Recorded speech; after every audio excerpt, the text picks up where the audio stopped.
নমস্কার।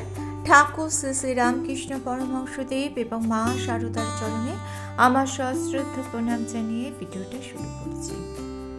আপনার জীবনের সব দুঃখ যন্ত্রণা শেষ হতে চলেছে। ঈশ্বর দেবেন সেই সংকেত। ঈশ্বরের সেই সংকেতই বুঝিয়ে দেবে আপনার দিন বদলের শুভ সূচনা হয়ে গেছে। কি সেই সংকেত? সেই নিয়ে আজকের ভিডিও। এই সংসারে যাদের ভালোবেসে আপন করে আপনি নিয়েছিলেন, তাদের কাছ থেকে পেয়েছেন সব থেকে বেশি আঘাত। আপনার হৃদয়ে আঘাত দিয়ে তারা ভেবেছে তারা বিজয়ী, তারা আপনাকে হারিয়ে দিয়েছে আর তারা জিতে গেছে।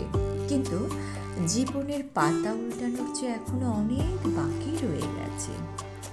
অপেক্ষা শুধু সময় সমস্ত হিসেব ঠিক মিলিয়ে দেয়।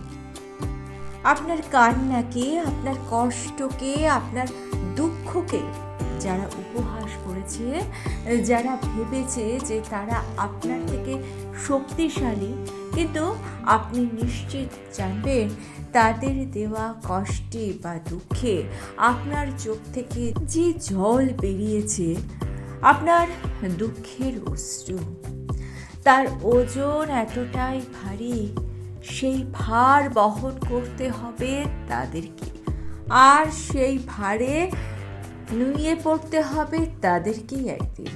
আপনি যদি ভাগ্যবান হয়ে থাকেন তাহলে তাদের সেই নুয়ে পড়ার সাক্ষী আপনি থাকবেন। এর অন্যথা হবার কোনো উপায় নেই। একদিন এক ভক্ত স্বামী সুধানন্দজিকে প্রশ্ন করেছিলেন, আচ্ছা মহারাজ, জীবন মানে কি? উত্তরে মহারাজ বলেছিলেন, জীবন হলো মানুষের প্রাণ, মই ও বুদ্ধিকে বাইজি নাচে নাচানো, দেহকে নাচিয়ে নাচিয়ে চলে বেড়ানো, কত রকম ভাবে তাকে সাজানো গোছানো, তারপর পায়ে হেঁটে চলে ফিরে নানা অভিজ্ঞতা সঞ্চয় করা, প্রাণ শক্তিকে নিয়ে মারামারি, ঠেলাঠেলি, উত্তেজনা, কত না কাণ্ডই না করা, মনকে নিয়ে নাচানাচি করা, বুদ্ধির কসরত দেখিয়ে অন্যকে ছোট ভেবে মজা পাওয়া। মানুষ এতটাই মূর্খ যে অন্যকে ছোট করে নিজেরা মজা পায়, যার ফলে আসল মজা তাদের কাছে অধুরাই থেকে যায়।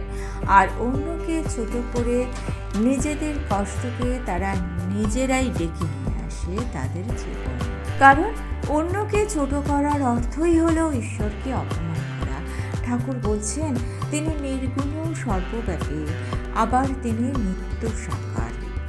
তাই তো স্বামীজি ঠাকুরকে নির্গুণ ও গুণময় বলে স্তুতি করেছেন।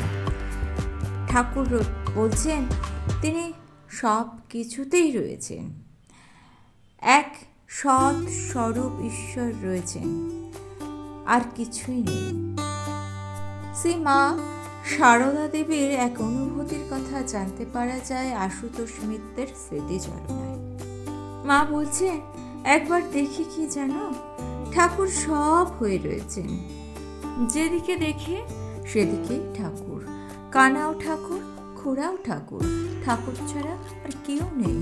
তখন বুঝলাম তারই সৃষ্টি, তিনি সব হয়ে রয়েছেন। একটা পিঁপড়ে যাচ্ছে, রাধু তাকে মারবে, দেখলাম কি জানো, দেখলাম সেটা তো পিঁপড়ে নয়, সেটা যে ঠাকুর।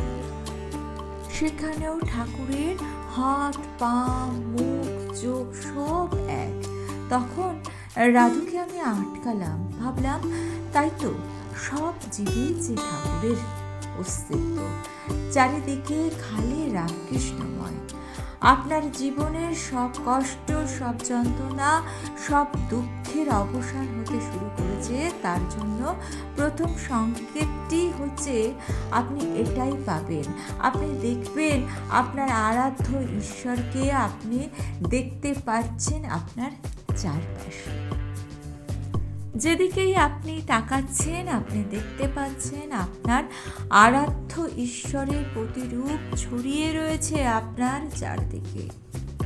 ঠাকুর রামকৃষ্ণদেব যখন শ্যাম্পু করেছিলেন, সেই সময় ঠাকুরের আদরের নরেন একটি কথা প্রায়ই বলতেন। তিনি বলতেন, প্রভুকে যে যথার্থ ভালোবাসবে তার জীবন ঠাকুরের জীবনের মতোই হয়ে যাবে। অর্থাৎ ঠাকুরকে আপনি ঠিক ভালোবাসেন কিনা তার প্রকৃষ্ট প্রমাণ সেখান থেকেই পেয়ে যাবেন। আর ঠাকুরকে যথার্থ ভালোবাসার অর্থ হলো তাকে 16 আনা মন দিয়ে ভালোবাসা, তাকে পূর্ণ করে পাওয়ার এটাই একমাত্র উপায়। তাকে পূর্ণভাবে পাওয়ার অর্থই হলো তাকে সাকার নিরাকার অসীম সর্বব্যাপী রূপে উপলব্ধি করা। আপনার উপলব্ধি সবথেকে শক্তিশালী সংকেত, যার মধ্যে প্রচ্ছন্ন রয়েছে আরও দুটি সংকেত। আপনার দিন বদলের পালা শুরু হয়ে গেছে, আপনার সুসময় আসন্ন, একথা ঈশ্বর আপনাকে বোঝাতে চাইছেন আকারে ইঙ্গিতে। তোমাদের চৈতন্য হোক, এই বলে ঠাকুর কাশীপুর উদ্যানবাটিতে যাদের স্পর্শ করে কৃতার্থ করেছিলেন তাদের উপলব্ধিও অনেকটা এরকমই ছিল। সেই দিনে কৃপাধন্য ছিলেন বৈকুণ্ঠ সান্যাল। তিনি তার অনুভব যেভাবে লিপিবদ্ধ করেছিলেন তাতে জানতে পারা যায় তার ঠাকুর তাকে স্পর্শ করার সাথে সাথে তার অন্তর বাহির ভক্তমণ্ডলীর মধ্যে, তার বাগানের পাতায়, ফুলে ফলে, গাছে, আকাশে, বাতাসে সবখানেই তিনি ঠাকুরকে দেখতে শুরু করেছিলেন। সর্বত্র ঠাকুর শ্রীরামকৃষ্ণদেবকে দেখে এক অনির্বচনীয় উপলব্ধি হয়েছিল তার। তিনি চারিদিকে শুধু ঠাকুরকেই দেখেছিলেন। আর এই আবেগ ক্ষণিকের নয়, আধ ঘন্টা 1 ঘন্টার নয়, তার এই আবেগ ক্রমাগত 3 দিন ধরে তিনি বুঝতে পেরেছিলেন। এই উপলব্ধি এক পরম সত্যকে তার সামনে তুলে ধরেছিল, তার চৈতন্য জাগরিত হয়ে গিয়েছিল। আর এরই মধ্যে লুকিয়ে রয়েছে আরও দুটি সংকেত। মনের থেকে অহংকার একেবারে মুছে যায়। শ্রীমা সারদা বলছেন, কিসের দেহ মা, দেশের ছাই বই তো আর নয়, তার আর গর্ব কিসের? যত বড়ই দেহ হোক না কেন, পুড়লে সেই তো দেশের ছাই। জীবনের এই পরম সত্যকে আপনি খুব সহজেই যখন বুঝে যাবেন তখন আপনার জীবনের কষ্ট মুহূর্তে দূর হয়ে যাবে। তৃতীয় যে সংকেতটি আপনি আপনার হৃদয়ে পাবেন সেটা হচ্ছে, আপনি যখন সর্বত্র ঈশ্বরকে খুঁজে পাচ্ছেন তখন আপনার জীবনের, আপনার সংসারের প্রত্যেকটি ছোট বড় কাজই হয়ে যাবে দেবতার পুজো, ঈশ্বরের সেবা। আপনি যে কাজই করুন না কেন সে কাজ আপনি ঈশ্বরের সেবা মনে করে করবেন।